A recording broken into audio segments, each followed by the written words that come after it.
Wow, Naga and Tia make low deficit fight on Nihilister so easy though. Wow. Alright, so let's go ahead and talk about skills. With Naga, you basically want all her skills to be at 777 or 10 10 10. Why? Because all her skills have attack buffs. You got core damage buff, you get an attack buff on S1, you get another attack buff on S3.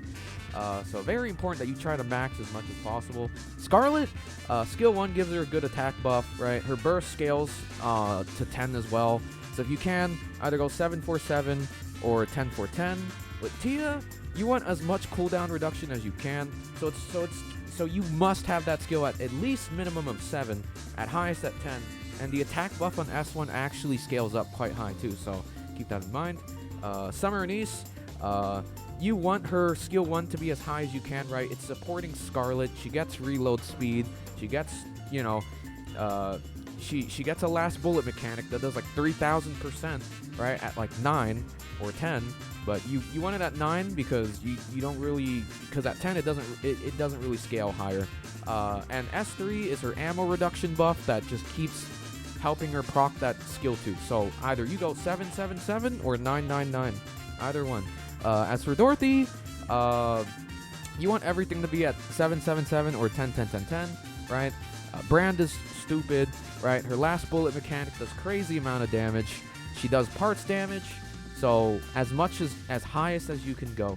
Now the account I'm playing on doesn't have this sort of investment, but if you want an easier time, use this little notepad for, you know, skills. So yeah, let's go ahead and get started with what you might need in terms of cubes on these characters for them to function in this fight. Alright, so we're gonna go ahead and talk about Dorothy first. So Dorothy, you're gonna go ahead and need the Resilience Cube to proc her cooldown reduction and her skill 1, right, to activate the parts damage. As for Thea, you're gonna need the Resilience Cube. It's so that you can reload faster to generate cover, HP, and also her cooldown reduction. It's kind of like Dorothy-ish. As for Naga, you really can just slap your strongest cube on her and she'll work the same, right? Either the reload cube or the ammo cube, resilience or bastion, whichever one is the most highest. Next is Scarlet. Well, if you don't know, right, Scarlet probably has one of the slowest reload speeds in the game. It's around 2.3 seconds, so definitely want to pair up with Resilience Cube if you can. And with Anise, you also are going to need Resilience. I know, you see the pattern, yeah? For Resilience, right, it's going to guarantee that her last bullet mechanic on S2, the one that does around 3,000 damage on like the last hit, the last bullet is going to proc. So very important for Anise for Resilience. Alright, so let's go ahead and get started with this fight, yeah?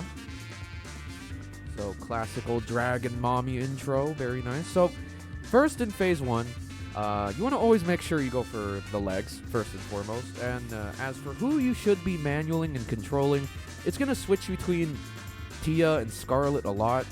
You want to be manualing Tia mostly for burst generation, obviously. She's a rocket launcher. And 2, you do need that cooldown reduction to proc. And in order to do that, you have to fire 5 bullets, right, in order to restore cover HP. And once you restore that cover HP, she procs for cooldown reduction. So in a nutshell, you want to cover Tia mainly for burst gen, CDR. She also gets an attack buff as well once you restore cover HP. So it's very good, but it's mainly for cooldown reduction and burst gen. As for Scarlet, you want to be manualing her whenever you get to the QTE, or the interruption circles, as some people call it, right?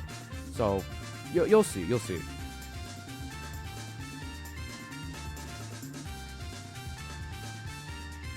So there you go. Just keep firing at one leg. You can ignore the rocks, right? The shield protects you quite well. Scarlet just destroys the QTE in this fight. And thanks to Summer Anise with her reload buff, Scarlet won't have that issue in this fight. There you go. Take out that first leg. Boom. And then, okay, right here. Now, keep in mind that Nihilister has a burn effect. You do not want to just continue firing there. It's gonna slowly just like deplete your HP like very slowly. All right, so be careful there. Don't be a madman. Don't be a baller, and just cover. Okay, thank you. All right, moving on. So go ahead and focus fire the second leg here. All right, manual Thea, get that cooldown reduction. Get that attack buff.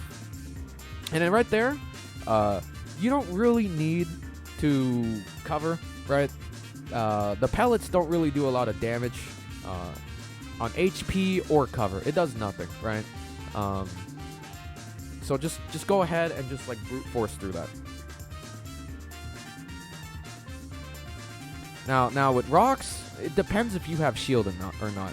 Since I didn't have a shield there, I just decided to attack the rocks. And obviously here, Scarlet, QTE, easy peasy, lemon squeezy. Destroy that second leg. Alright, and then make sure you cover here during Dragon Breath. Alright. Now go ahead and go for the Vulcans as well. It's extra parts damage. No crime in not going for it.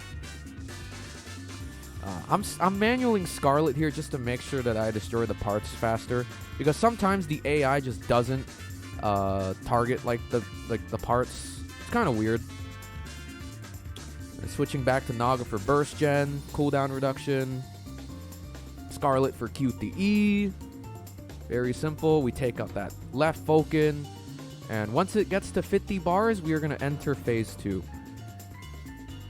So right here, as soon as she's done with Dragon Breath, we're going into phase 2. Yeah, you can go ahead and burst here. Now, since you bursted with S and East here, I would assume you do want to save Scarlet's burst. Why? Because in phase 2, she spawns 2 waves of missiles. Right? First wave and then second wave. And you don't want to use Scarlet's burst on the first wave. You want to wait until she spawns the second wave of missiles as well. Alright. So right here, she's going to do Dragon Breath. Always cover. Y'all know the drill. And make sure you go for either the left or the right head. But just mainly focus on one head to get the kill. Yeah?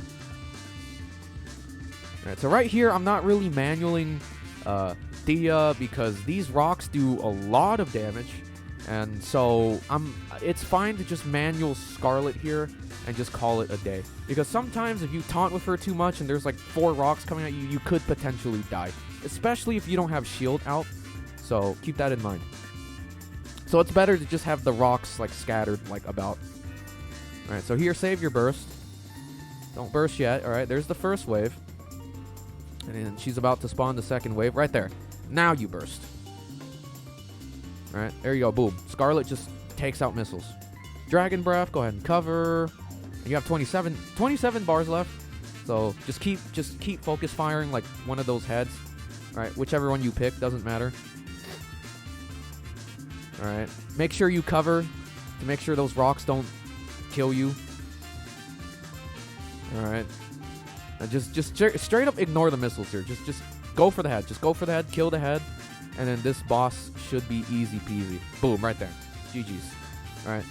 Very insane team comp. Alright. Very insane.